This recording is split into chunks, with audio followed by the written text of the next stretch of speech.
사무엘이 하나님에게서 내가 이스라엘의 왕으로 세울 자를 내일 너에게 보내겠다 하신 말씀을 듣고 기다리고 있던 중에 사울을 만나서 그를 이미 사무엘은 왕으로서 이유를 합니다.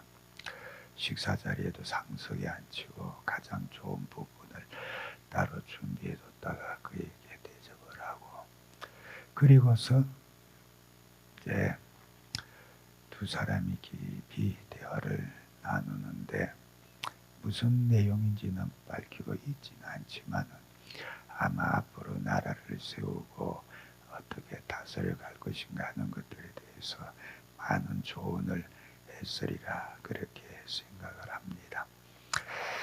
그리고 이튿날 이제 사울이 떠나게 될 때에 사환을 앞서서 보내고 단둘이만 남아 있을 때에 사무엘이 그에게 기름을 부어주지요.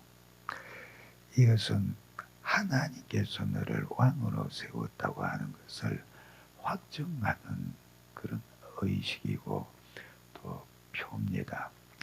구약에 우리가 잘 아는 대로 기름 붓는 직책이 세 개가 있지요. 왕이 있고 선지자가 있고 제사장이 있고, 이들은 그 직분을 세울 때에 머리에 기름을 부어줍니다. 그 기름을 붓는 것이 뭐가 하니까 하나님의 신 성령이 그와 함께 하신다는 것이지요.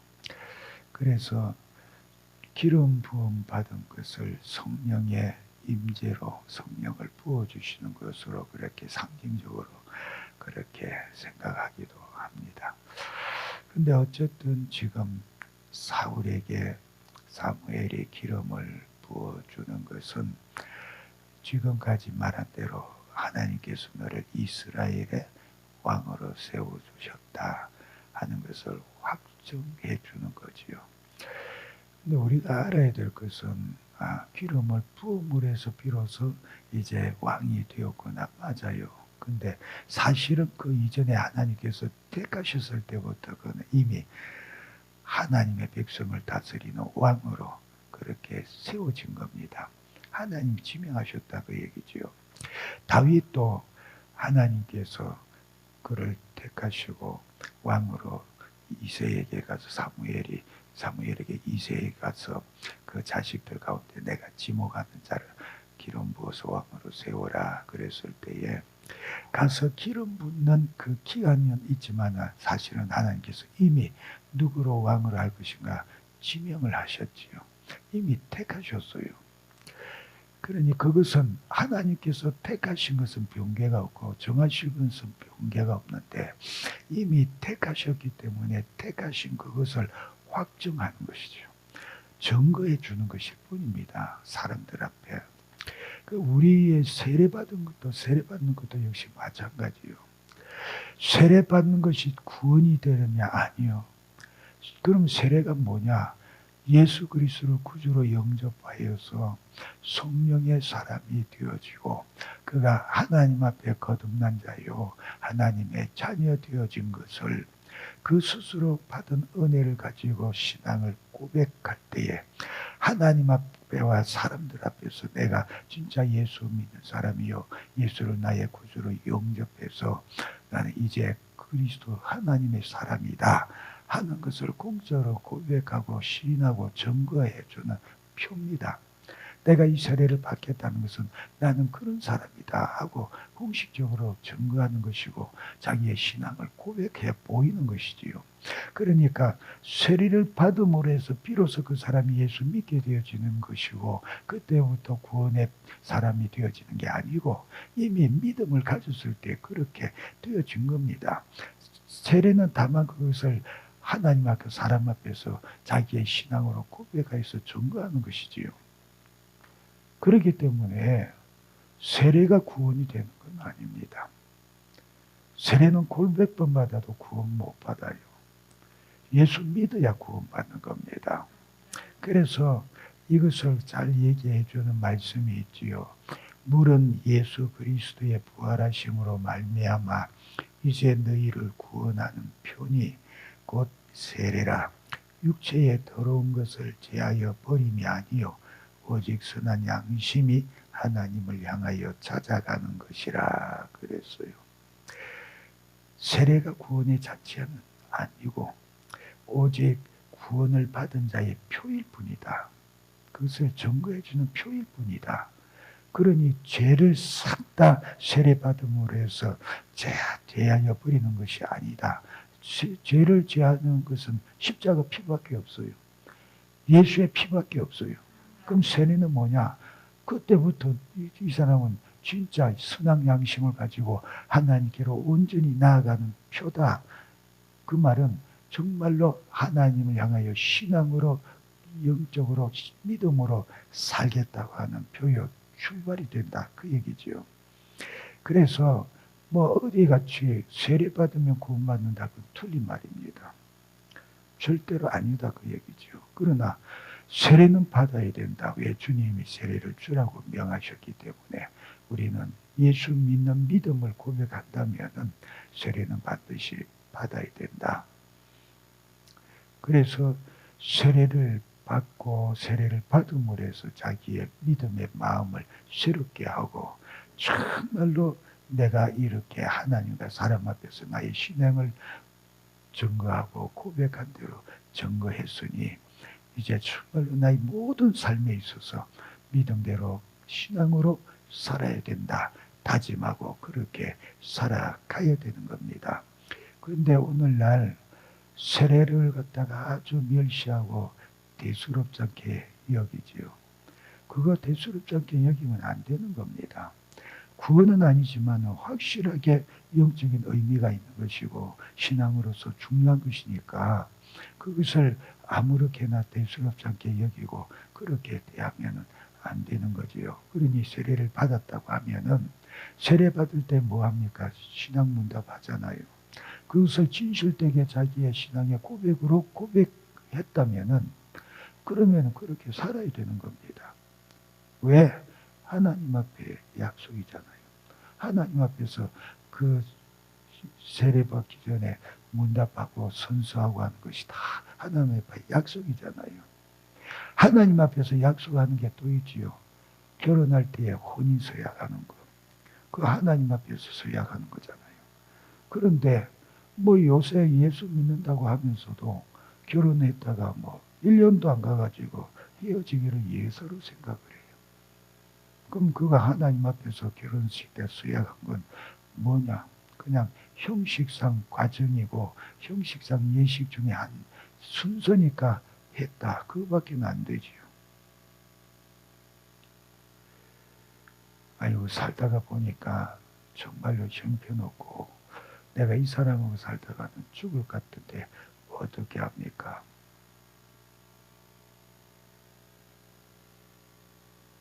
어떻게 말씀대로 할 것 같으면 이해 못하지. 그럼 결혼을 위해서 기도했냐? 결혼을 위해서 기도할 때에 또 결혼을 하기 위해서 사람을 상대를 볼 때에 정말로 저 사람이 나와 함께 내가 저 사람과 함께 살면은 신앙생활 하는데 불리함이 없고 내 신앙을 잘 지켜갈 수 있겠다. 그것부터 먼저 살폈냐? 아니면 세상에서 말하는 조건을 따지면서 내가 저 사람하고 살면은 생활에 염려 없이 잘 살겠다. 어려움 없이 살겠다. 또는 그래도 좀 폼 잡고 살겠다. 재밌게 살겠다. 세상적인 조건, 재력을 보고 집이 있는가 보고 직장이 좋은가 보고 학력이 좋은가 집안이 좋은가 보고 그랬냐. 집안을 보면서 유산을 얼마나 받을 만한가 그런 거 계산하면서 결혼 대상으로 생각했냐. 뭐냐. 그것부터 자기가 살펴봐야 되겠죠. 하나님 앞에서 저 사람과 내가 같이 산다면 신앙생활 잘할 수 있겠다. 신앙을 잘 지킬 수 있겠다. 이것이 가장 큰 조건이요. 우선되어지는 조건이었다면 그렇게 쉽게 이혼을 할 수 있겠냐? 아니잖냐 그 얘기입니다. 목사님들끼리 우스개를 한 소리가 있어요. 예수 믿는 사람들, 교인들 중매주기가 참 어렵다고. 왜? 말은 처음에 그래요. 믿음만 좋으면 되지. 뭐 딴 거 볼 거 있겠습니까? 그냥 믿음 좋은 사람만. 그냥 다 믿는 집안이고 믿음 좋은 사람만 있으면 중매해 주세요. 소개해 주세요. 그래서 소개해 주면은 막상 만나가지고는 따지는 거는 그 사람이 신앙이 어떠한가 그런 건 하나도 안 보고 학벌이 어떠냐, 집안이 어떠냐, 직장이 어떠냐, 인물이 어떠냐, 그리고 그 사람 집안에 재산이 얼마나 있어서 유산은 얼마나 받을까 싹 다 따지고 맨 마지막에 믿음, 형식적으로. 그러니까 믿음 좋은 사람 그 말만 듣고 믿음 좋은 사람이라고 소개를 해놓으면 욕한다고 그러잖아요. 그건 뭐요? 그게 무슨 신앙의 사람입니까? 세상 것 따져가지고 결혼했으니까 세상 것만 좋아되면은 그만둬야지. 그래서 이혼해요. 근데 얼마나 하나님 말씀을 무시하고 있는가 봐요. 주님이 말씀하셨잖아요. 가늠한 것 외에는 이혼하지 말아라. 하나님이 짝지어 주신 것을 사람이 나누지 못할지니라. 왜 헤어져요? 지가 싫으니까 헤어지는데 그렇게 지가 싫어서 헤어지니까 누가 지어놓은 거예요? 자기가 지어준 거죠. 그럼 하나님이 짝지어 주신 게 아닌데요. 그럼 네가 하나님이 짝지어 주시지 않은 데다가 결혼을 했잖아. 그래놓고 뭔 말이 많아.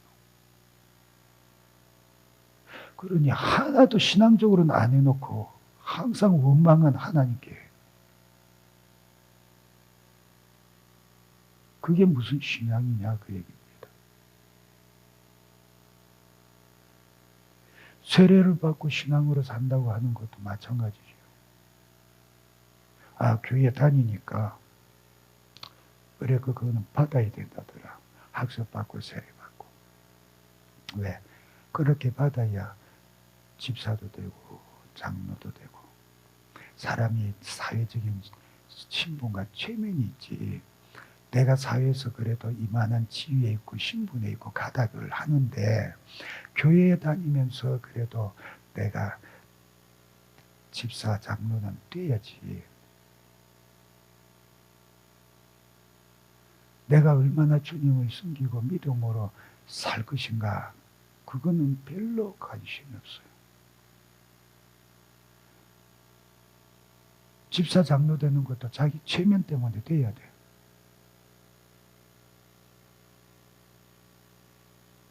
하나님과는 전혀 상관이 없지요. 우리가 교회 안에서 신앙생활을 한다고 할 때는 어떤 분야 어떤 것이든지 간에 항상 초점은 하나님께 있어야 돼요. 하나님을 기쁘시게 하고 하나님이 원하시는 것을 하고 하나님 때문에 해야 돼요. 그런데 전부 다 살아가는 모습을 나 때문에 하죠. 결혼하는 것도 믿음 안에서 해야 된다. 말은 그래 놓고 조건은 처음 다 세상이 다 따지는 거 다 따져놓고 맨 마지막에 그래도 내가 교회 나가니까 예수 믿는다고 하니까 신앙은 봐야지. 그러니 앞에 조건이 좋으면 예수 안 믿어도 해요. 그냥. 자기 생각이 그냥 막 좋다 싶으면 그냥 꼭 안 믿는 집안이라도 해요. 안 믿는 집안이고 그 사람이 믿으면 그나마 나아요. 불신자하고도 결혼하잖아요. 조건이 좋으면.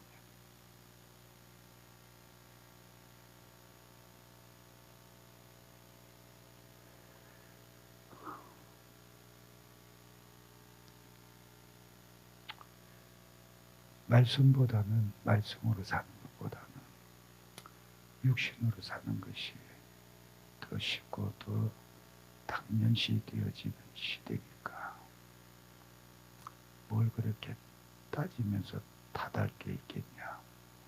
그래요. 나는 별로 뭐 따지고 싶지도 않고, 그거 가지고 뭐 듣기 싫은 소리 하고 싶지도 않아요. 근데 성경이 말씀하고 있잖아. 난 그냥 성경이 이렇다고 말씀만 하고 있는 거예요. 그 말씀에 대해서 내가 어떻게 행하느냐에 따라서 책임은 자기가 져야 되는 거예요. 사정과 형편에 따라서 불신자와 결혼할 수도 있지요. 그러면은 그 사람을 어떻게 하든지 힘을 다해서 예수 믿게 만들어야 돼요.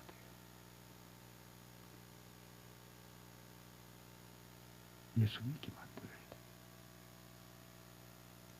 초대교회에 이혼을 할 수 있는 조건이 두 가지가 있어요. 믿음의 가정에서 믿음의 사람이 부부가 또는 안 믿는 한 배우자가 안 믿든지 간에 공식적으로 확정되어지는 조건은 바람 피웠을 때 배우자 중에 한 사람이 가늠했을 때 그 사람 그때는 이혼이 돼요.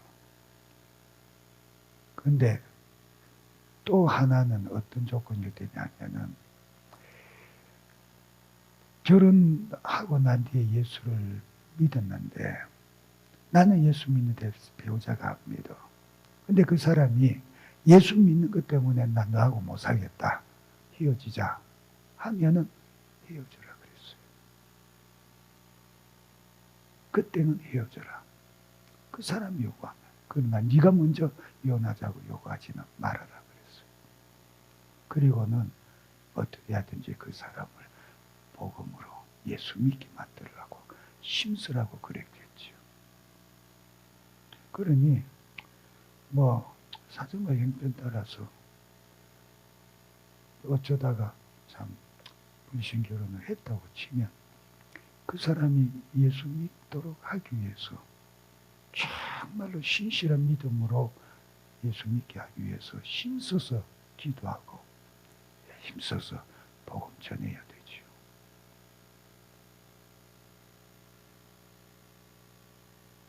하나님 말씀을 두렵게 여기고 말씀 그대로 지키면서 살아야 되는데 이런 것들을 보면은 하나님 말씀 얼마나 무시하고 대수롭지 않게 여기고 사냐.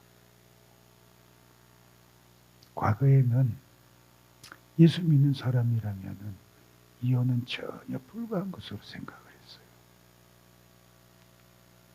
아이고 맨날 두들겨 맞고 어쩝니까? 두들겨 맞아도 삽디다.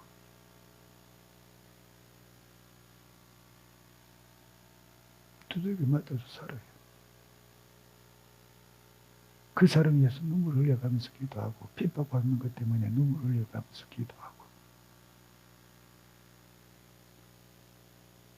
정 안 되면은 뭐 별거 할 수 있겠지. 이혼하지 말고 정 힘들면. 근데 이혼은 꿈도 안 꿨어요.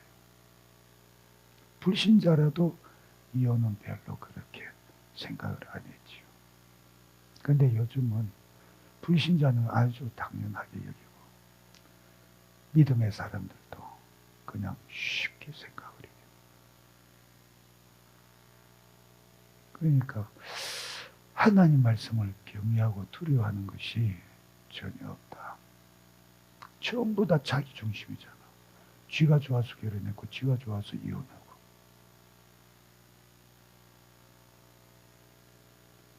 세례받는 것도 그래서 주님이 명하셔서 세례를 받는다. 세례를 주어야 된다. 그럼 세례가 무엇을 의미하는가? 내가 정말로 내 중심에서부터 하나님의 아들 독생자 예수의 피로 제사함 받고 내가 새 생명 얻어서 영원한 천국을 기업으로 얻은 자가 되어졌으니 하나님의 자녀요 하나님을 아버지라고 부르는 특권자가 되어졌으니 얼마나 감사하냐.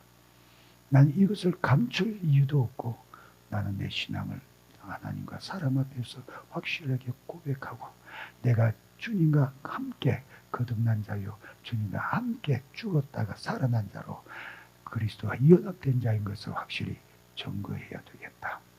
나의 믿음을 그렇게 증거하고 싶은 열망 속에서 감사와 감격함으로 세례를 받아야 된다.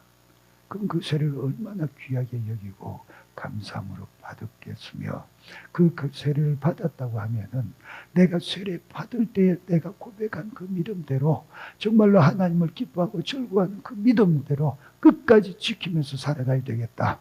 왜? 세례 받을 때 하나님 앞에 서운한 것이 있습니까? 언약한 것이 있습니까? 서약한 것이 있습니까? 그런데 그것을 그냥 하나의 과정같이 여기고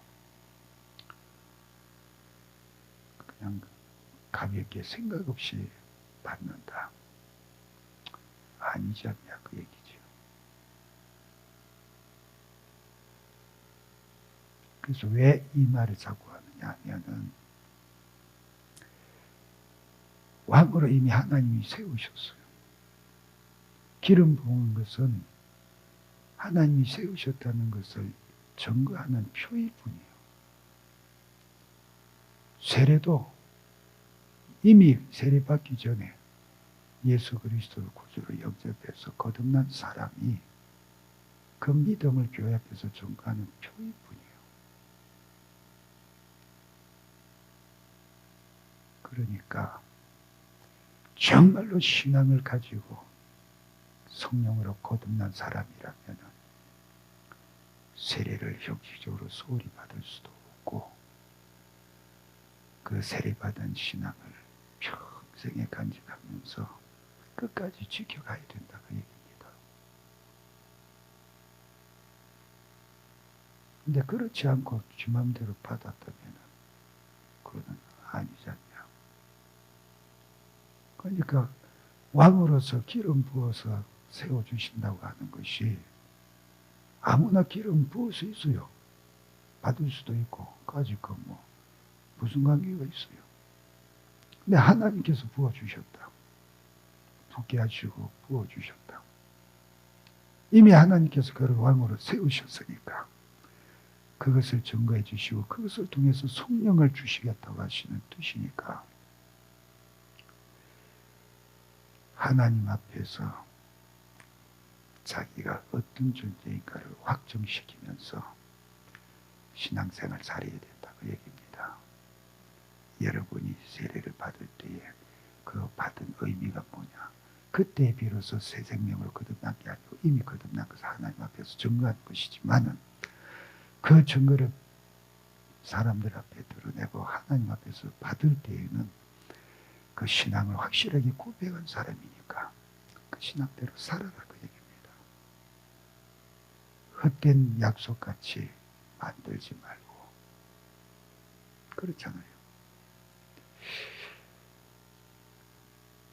그렇게 기름을 부어주고 난 뒤에 사무엘이 사울에게 예언을 합니다. 네가 가면은 이런 일이 너에게 일어날 것이다. 세 가지를 이야기를 하지요.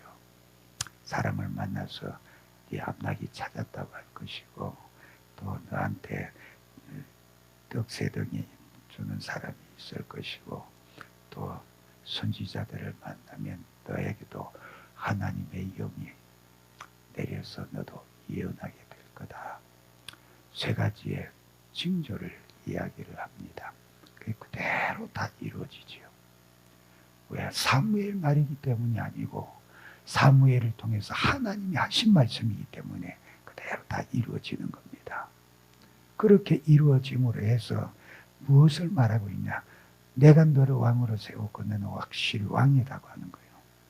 그리고 성령이 그에게 임하셔서 새 사람으로 그렇게 새 마음을 가지고 새 사람으로 되어지는 것은 하나님의 사명을 받은 사람은 성령으로 일하는 사람이요. 성령이 주시는 능력을 힘입고 일하는 사람이다. 다른 말로 하면은 하나님의 일을 맡은 자는 반드시 성령으로 일하는 사람이 되어야 된다 그 얘기입니다.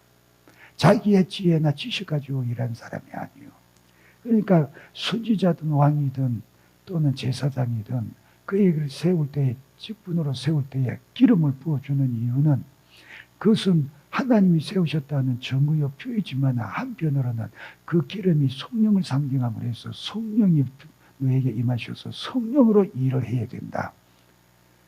너의 모든 일들은 성령 하나님이 주시는 능력과 지혜로서 해야 된다. 그 얘기예요. 그러니 그가 그에게서 성령이 떠나시면은 그가 하나님의 일을 할 수 있냐? 없잖아요. 사울이 그랬어요. 하나님의 신이 그에게 강하게 임하시고 해설교에는 싸움에 나가도 이기고 그가 계속해서 승승장구하지요. 그런데 하나님의 신이 떠나니까 악령이 그에게서 역사하고 그때부터 완전히 그의 생각과 정신이 세속화되고 인간화되어져서 다윗을 질투하지요. 아무 죄가 없는데도 충성을 다하는데도 시기하고 질투하면서 죽이려고 들지요. 3번이나 자기 목숨을 구해주는데도 다윗에 대해서 끝까지 그는 말만 했지 끝까지 그는 다윗을 신뢰하지 않고 배척했지요. 왜? 지 자식한테 왕이 물려줘야 되는데. 그럼 잘하지. 지 자식한테 왕이 물려주고 싶었으면 하나님 앞에 잘해야지. 자기를 왕으로 세우신 하나님 앞에 잘해야지. 근데 하나님 앞에서는 잘못해놓고 그 관계는 쥐가 깨뜨려놓고 지 자식에게 요나단에게 왕위를 물려주고 싶어서 다윗을 죽이려고 한다. 온전한 사람의 욕심이지. 육신의 정욕밖에 없지요. 성령이 떠나시니까 그렇게 되어지는 겁니다. 그러니 예수 믿는 사람들 가운데서도 그 행적들을 살펴보면은 예수 믿을 때에 성령 경험하고 성령이 임하셔서 그의 삶이 변화되어져서 참 신령한 은혜 가운데 있던 사람도 세월이 지나가면서 범죄하고 범죄하면서 신앙생활, 경건생활 제대로 못해서 성령이 그에게서 외면하시고 두려움받게 되어지면 그의 모든 사고는 전부 다 육신적인 것밖에 없죠. 육신의 정욕에 찌들려서 정말로 추하게 되고 말지요. 한 번씩 참 답답할 때가 있어요. 신앙생활 잘했던 사람이 노년에 가만히 보면은 참 욕심에 앞서가지고 옆에서 볼 때 참 안타깝고 눈살 찌푸려질 정도로 추한 욕심을 드러내고 참 그런 모습들을 보게 되는데 참 안타까운 겁니다. 아니 이제 얼마 안 가서 하나님의 부르심을 받아야 되고 늙어서 뭘 그렇게 영화 볼 게 있고 뭘 그렇게 잘 먹고 잘 살 게 있다고 저렇게 추하게 욕심 부리나. 나이 많으면은 신체 능력이 떨어지면은 모든 것에서 추해져요. 자기 육체의 관리가 추해져요. 그런 모습을 가지고 뭘 그렇게 움켜쥐고 들어가지겠다고 그러는지 참 이해가 안 가거든요. 흔히들 그런 것을 노탐이라고 하는데 왜 늙어가지고 쓸데없이 얼마 살지 못할 생애를 두고서 저렇게 사람들이 손가락질할 추한 욕심을 부리나. 죽을 때가 가까우니까 죽는 게 겁이 나가지고 어떻게 하든지 뭔가 힘 있는 것을 의지하고 싶어서 그러는지 모르겠지만은 그 전부 다 마귀였어요. 그러면 예수 믿는 저와 여러분은 어떻게 해야 되냐? 나이 들어서 늙어서도 사람과 하나님 앞에서 그런 추한 모습은 되지 말아야 된다. 그럼 어떻게 해야 되냐? 거룩하고 경건된 신앙을 끝까지 지켜가라. 근데 믿음 못 지키니까 성령이 그와 함께 하시지 아니하시니까 육신의 정욕만 남아가지고 그런 추한 모습을 보이게 되어지지요. 사울에게서 성령이 떠나시니까 그는 끝까지 추한 모습, 인간적인 모습만 보였다. 저와 여러분은 절대로 그러지 않기를 바랍니다. 그러니 신앙생활 잘해야 돼요. 내 육신의 정욕과 요구 따라서 살지 말고 성령이 나와 함께 하셔서 성령이 주시는 경건된 마음과 생각을 가지고 그 생각을 가지고서 내 육체가 끊임없이 요구하는 좀 편하게 하자, 좀 쉬어가면서 하자, 좀 잘 먹어보자, 좀 잘 입어보자. 육신이 끊임없이 나에게 속삭이면서 요구하는 세속적인 요구, 그거 물리치고 이기는 자가 되시기를 바랍니다. 안 그러면 그 요구에 자꾸 끌려가잖아요. 끌려가면 결국 경건한 신앙생활은 다 무너지게 되니까 늙어갈수록 그런 모습이 되어지면 얼마나 추해지겠냐. 이 경건한 신앙으로 영육 간의 정결한 자가 꼭 되어질 수 있도록 항상 하나님의 신 성령께서 내게 충만하셔서 나의 모든 것을 주장하시도록 그렇게 성령 충만한 사람 되기를 바랍니다. 믿음으로 격려를 서라 그 얘기입니다. 안 그러면은 정말로 추해져요. 정말로 추해져요.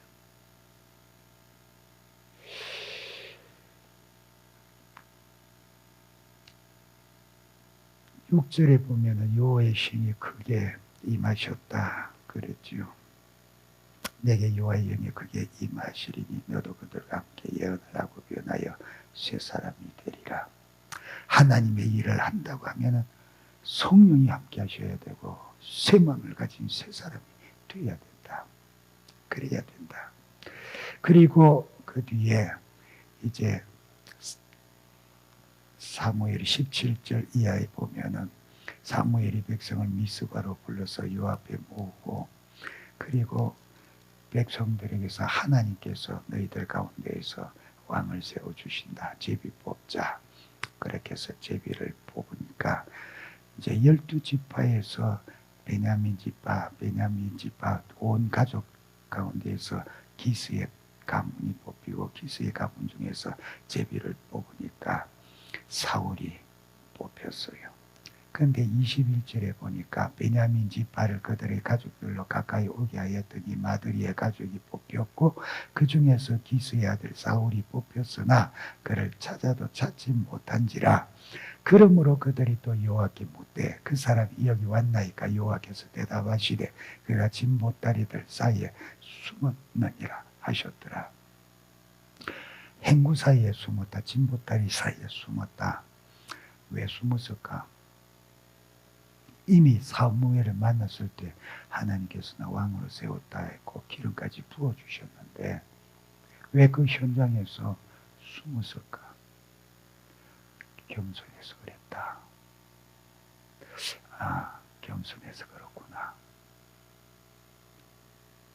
근데 이 겸손이 정말로 사랑스러운 신앙적인 겸손이었을까 하는 것은 조금 생각을 해야 돼요. 사무엘이 만나서 온 이스라엘이 사모하는 자가 누구냐? 너다. 말하자면 이스라엘의 왕이 될 사람이다. 그랬을 때 아이고 우리는 지파 중에 가장 미약한 지파 베냐민 지파요. 베냐민 지파 중에서도 가장 미약한 집안의 사람인데 어찌 나 같은 것이 이스라엘의 왕이 되겠습니까? 하고 자기를 굉장히 낮추고 겸손하게 말했지요. 그랬으니까 그런 겸손한 사람이니까 여기서도 자기가 왕 될 것을 알았지만은 그렇게 숨었네. 겸손하게. 근데 사실은 신앙적인 게 아니요. 신앙적인 게 아니요. 왜 그런 거 하니까 겸손해야지요. 그런데 겸손이라고 하는 것은 하나님 앞에서 사람 앞에서 자기를 낮추고 할 수는 있어요. 겸손하게. 근데 하나님 앞에서는 하나님께서 뭐 하라고 해서 아이고 어떻게 저 같은 것이 이게 겸손이 아니에요. 제비 뽑을 때에 뻔히 자기가 될 줄 알았어. 그러면서도 숨었다. 아이고 나 같은 것이 어떻게 해서 이스라엘 지파 가운데에서 그렇게 해서 겸손한 것 같이 보여. 아니 겸손이 아니에요. 우리는 사람 앞에서는 자기를 이렇게 겸손하게 낮출 수 있겠지요. 그런데 하나님 앞에서는 우리의 자세는 태도는 어떻게 해야 되냐. 하나님이 무슨 일을 맡기셨다. 아멘 주님 제가 하겠습니다. 그래야 돼요. 아이고 하나님 나 못해요. 저 같은 게 어떻게 해요. 그게 겸손인 줄 알죠. 교만이요 그거. 교만이요. 진짜로 자기가 생각해도 지금 나보고 이거 하라는 것은 나는 이것에 대해서 배워보지도 않았고 알지도 못하고 정말로 나는 이거 못하는데 진짜 자기가 그렇게 생각을 하고 그게 누가 봐도 객관적으로 그게 옳다고 해도 하나님이 시키시면 아멘하고 해야 돼요. 왜? 하나님 나 모릅니까? 하나님 나 몰라요. 몰라서 그거에 지식도 없고 경험도 없는 나를 맡기시겠냐. 아신다고 그랬잖아요. 모태에 조성될 때부터 알았다고 그러잖아요. 아니 태어나기 전부터 이미 우리를 아신다고 그랬잖아요. 이 땅에 태어나서 살아가는 모든 순간들마다 내 중심을 보시고 아신다고 그랬잖아요. 내가 나를 아는 것보다도 더 정확하게 세밀하게 하신 이가 하나님이시오. 근데 그 하나님께서 나에게 뭐 하라고 맡기셨다. 그러면은 나 할 줄 모르는 거 실패시키고 골탕 먹이려고 시키시냐? 아니요. 하나님이 시키실 때는 하나님께서 순종하여 나아가기만 하면은 할 수 있게 해 주신다는 뜻이요. 그런데 네가 왜 걱정하냐 그 얘기입니다. 내가 너 모르냐? 안다. 아는데도 너 보고 하라고 하는 것은 그냥 순종하기만 하면 돼. 너는 내가 필요한 지식도 주고 능력도 줄게. 그게 하나님이시오. 그런데 그 하나님께서 시키시는데 아이고 나는 못합니다. 그게 겸손인 줄 아냐? 아니요. 하나님 거역하는 거잖아요. 모세가 그랬어요. 야 바로에게 가서 내 백성 보내라고 일러라. 아이고 하나님 나는 입이 둔한 자고 나는 바로에게 갔다가는 죽지요. 안 됩니다. 나 못합니다. 아니 내가 네 입에 말 줄게. 아 그래도 안 된다니까요.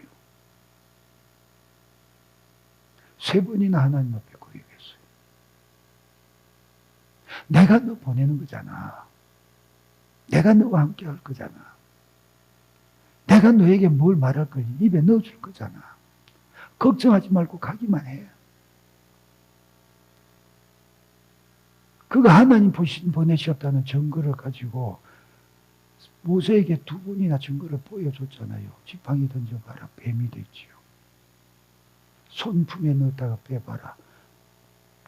손품에 넣었다가 빼니까 문둥병이 걸렸어. 다시 넣어봐라. 뺐더니 온전하게 되어졌어. 하나님께서 이렇게 전능한 능력으로 너와 함께 해줄게 하는데도 지 생각 가지고 난 못해요. 안 됩니다. 그런데 나중에 하나님께서 화를 내시잖아요. 네 형 아론이 말 잘하잖아. 그 형 아론 니한테 붙여줄게. 가. 그게 결국 나중에 자기 발목 잡잖아요. 형 아론이 디디하게 해가지고 자기가 시내산에 올라가 있는 동안에 백성들이 와서 항의하고 요구한다고 해서 금송아지 만들고 범죄하잖아요.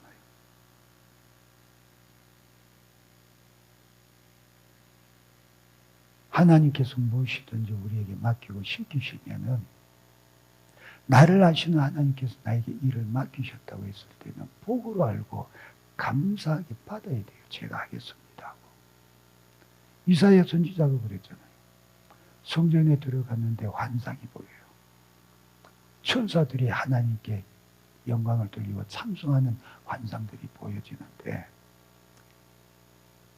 그 영광을 보면서 이사야가 화로도 나여 내가 죄인 중에 있으면서 하나님을 배웠으니 난 이제 죽게 됐다.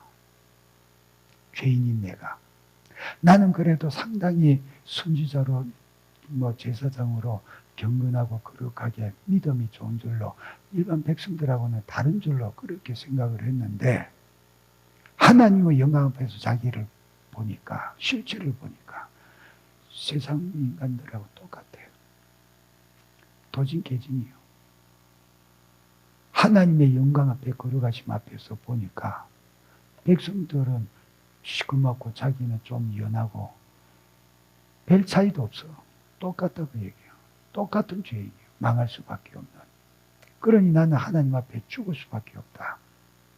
근데 하나님께서 천사를 보내서 제단 숯불로 그 입을 찢어주시고 죄를 정결케 해주셨어.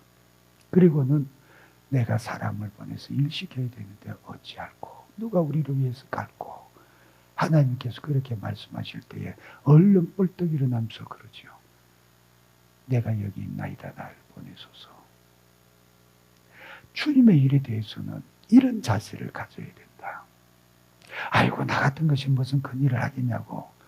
아니 내가 갈게요. 하나님. 주님의 일 내가 할게요. 그럴 자세가 되어야 된다. 그런데 나를 시켜주신다고 했을 때에는 아멘 해야죠. 감사합니다 해야죠. 적극적으로 거기에 반응해 드려야 되죠. 기분 좋게. 기분 좋게.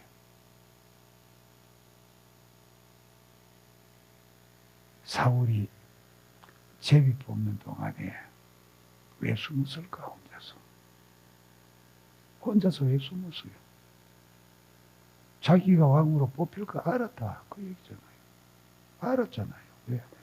벌써 사무엘 선지자를 통해서 하나님이 너를 세웠다. 통보받고 기름까지 부음받고 또 여호와의 신이 그에게 임하여서 예언까지 했고 모든 증거가 다 나타났으니까 왕이 될 것이 확실해요. 진짜 자기가 안 되겠다고 싶고 그 했다면 여기 안 와야지 뭐하러 왔어.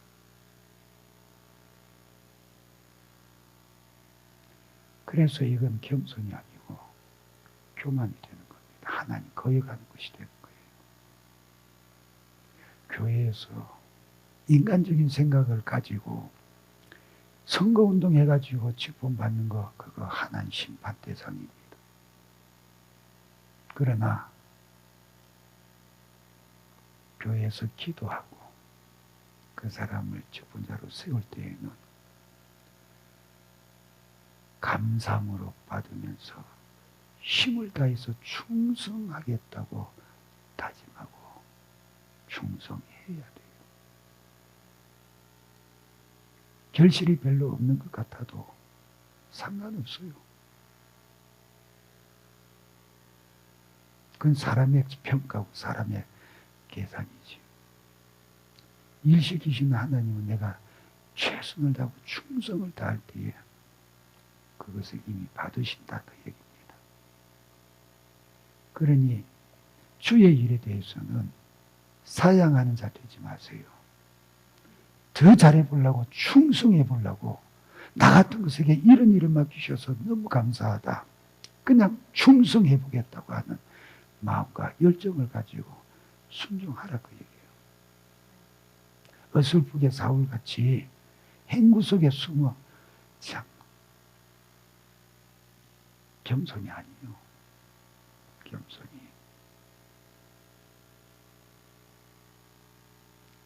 그냥 제수처지. 그럼에도 하나님께서 그를 택하셔서 쓰시잖아요. 그 왕이 되었어요. 그리고 백성들이 각각 흩어져 갈 때에 25절에 사무엘이 나라의 제도를 백성에게 말하고 책에 기록하여 여호와 앞에 두고 모든 백성을 각기 집으로 보내매 사울도 기브와 자기 집으로 갈 때에 마음이 하나님께 감동된 유력한 자들과 함께 갔느니라 그랬어요. 왕이 되었으니까 신하들이 따라야 되잖아요. 그래서 신하로서 그에게 충성할 자들이 따라갔다. 근데 그냥 따라간 게 아니고 하나님께서 감동하시니까 감동되어진 자들이 왕으로 인정하고 따라갔다. 그랬어요. 근데 어떤 불량배는 이르되 이 사람이 어떻게 우리를 구원하겠느냐 하고 멸시하며 예물을 바치지 아니하였으나 그는 잠잠하였더라. 왕이 되었는데 왕의 권위를 가지고 적시로 자기를 반대하고 비방한다고 해서 피 흘릴 것은 아니지요. 거기에다가 자기의 권위를 무시했다고 혈기낼 것도 아니지요. 지혜롭게 잘한 겁니다. 지혜롭게. 모든 사정을 볼 때에 자기의 권위를 무시했다고 왕된 자에게서 처음 모욕당하는 그런 것을 감당하기 어렵다고 여길 수 있겠지만은 그는 잘 감당을 한 겁니다. 잘한 거예요. 근데 알아야 될 게 있어요. 왕이 되었기 때문에 지금 이렇기 때문에 이런 상황이기 때문에 정치적인 이유를 생각해서 그래서 잠잠했다. 사울에게는 충분히 정치적인 이유 때문에 그렇게 잠잠하고 그들을 관용한다고 하는 측면도 있어요. 근데 이런 모욕을 당하고 이런 상황 속에서 누구나 세상 사람들은 다 말할 겁니다. 야, 그런 거 어떻게 내버려 두냐. 보복하고 그것에 대적할 수 있는 것이 정당한 권리같이 생각을 하고 당연한 같이 여길 수 있어요. 근데 우리는 믿음의 사람은 그래서 안 된다 그 얘기입니다. 이 불량배들 같이 모욕할 수 있어요. 우리를 무시하고 멸시하는 자가 있을 수 있어요. 근데 모욕감과 멸시감을 느끼었지라도 그들에게 대적하고 보복하고 아니다 그 얘기입니다. 하나님께 맡겨요. 하나님께 맡겨야 돼요. 이거 쉬운 거 아닙니다. 절대로 쉬운 거 아니에요. 그러나 믿음의 사람이라면 내 안에 성령이 계신다면 담담하게 받아들이고 수용하고 하나님께 그를 위해서 기도할 수 있어야 된다. 그만한 믿음으로 성장하기를 바랍니다. 그만한 믿음 가질 수 있기를 바랍니다. 왜? 성질나서 혈기 부리면 내 죄죠. 혈기 부리고 분노하면 내가 죄짓게 됩니다. 또 그렇게 함으로 해서 하나님 앞에서 내가 받을 복이 날아가는 거죠. 하나님 대신 보복해 주신다. 나는 하나님 앞에 죄짓지 말아야 된다. 그래서 하나님께서 우리에게 말씀하신 모든 말씀은 우리의 무엇을 초점두고 있냐? 죄짓지 말라는 거예요. 말씀은 누구에게 주시냐? 예수 믿는 자에게.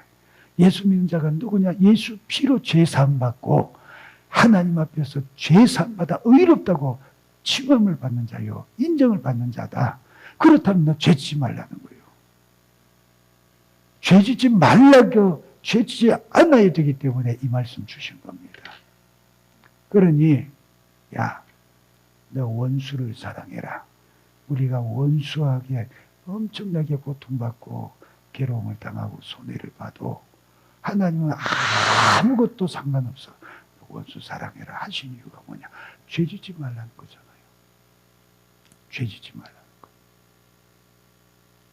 그것조차도 우리에게 초점이 어디 있냐?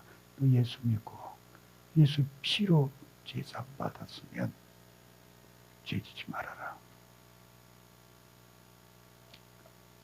초점을 거기다 두고 있어요. 그만큼 하나님은 우리가 죄짓는 것을 싫어하고 계신다.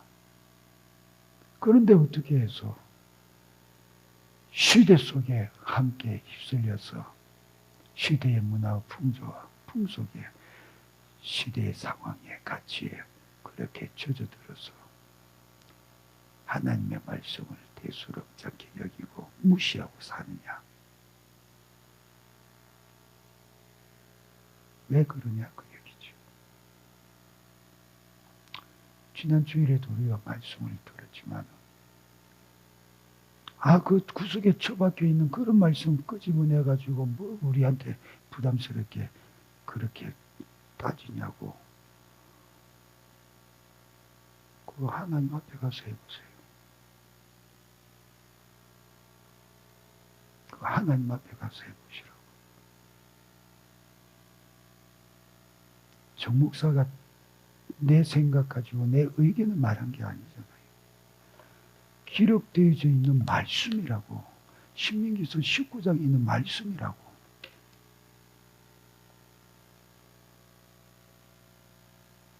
그런데 개개 먹은 말씀, 구석에 처박혀 있는 말씀, 보이지도 않는 그런 말씀 어디서 묘한 거 찾아내가지고 그러냐고.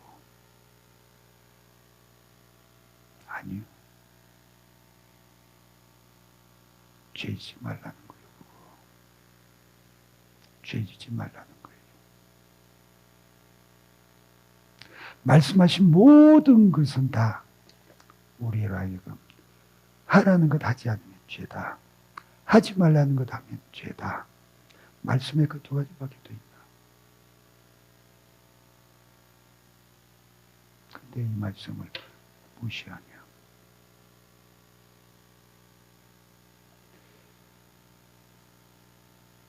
주님 앞에서 저와 여러분이 정말로 하나님의 일에 대해서는 무엇을 맡기시든 시키시든 기쁘게 받아들이고 아멘하고 충성하는 자 되기를 바라요. 정말로 그래야 된다. 그리고 어떤 경우든지 죄지지 말라. 세상에서는 정당한 권리같이 말해도 하나님 말씀이 아니라면 죄다. 분노할 수 있죠. 화낼 수 있죠. 정당하게. 누구라도 그러면은 성질 낼 만하다. 화낼 만하다. 화내면은 병신이지, 바보지, 얕잡아 보이지. 그래도 하나님은 혈기 내지 말라고 그랬잖아요. 분을 품더라도 해지기 전에는 다 그 분을 다 소화시키고 해결해 버려라. 사람의 속내는 것이 하나님의 의를 이루지 못한다. 야고보서 2장에서 말씀하고 있잖아요. 세상에서는 대수롭지 않은 그 가벼운 것, 그러나 하나님 말씀에서 하지 말라고 하는 것은 세상에 젖어서 하나님 말씀인 줄 알면서도 가볍게 여기고 그냥 대수롭지 않게 여기는 이런 못된 생각과 의식은 100% 마귀가 나를 속이는 것이니까 속지 마시고 엄중하게 여기고 무겁게 여기고 크게 여기고 말씀에 순종한 자 되기를 바랍니다. 그렇게 해서 끝까지 거룩하고 경건한 신앙생활 해나가면서 하나님의 자녀로서 큰 영육간의 복을 받기를 주님의 이름으로 축복합니다.